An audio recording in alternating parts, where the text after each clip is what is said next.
বন্ধুরা কেমন আছেন আপনারা? আশা করি সবাই ভালো আছেন। তো অনেকজন আমাকে জিজ্ঞাসা করে যে দাদা আমি নতুন ট্রাক্টর নেব, কোন ট্রাক্টর নিলে ভালো হবে? তো আমি একটাই কথা বলবো ভাই, দেখো ট্রাক্টর সবই ভালো, ড্রাইভারের উপরে ডিপেন্ড করবে।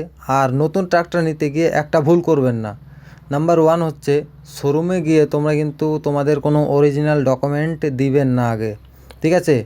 ম্যানেজার হোক, সেলসম্যান হোক, চাইবে যে তোমার ডকুমেন্টস ওরা আটকে রেখে তোমাকে ফাঁসানোর চেষ্টা করবে। কারণ তোমার যদি অরিজিনাল ওরা ডকুমেন্টস নিয়ে নেয়, ঠিক আছে, তো তুমি কিন্তু সহজে ওদের হাত থেকে এই ডকুমেন্টস নিতে পারবে না। অতএব অরিজিনাল ডকুমেন্টসের কোনো প্রয়োজন নেই, তোমরা অরিজিনাল ডকুমেন্ট কাউকে দিবা না, ঠিক আছে?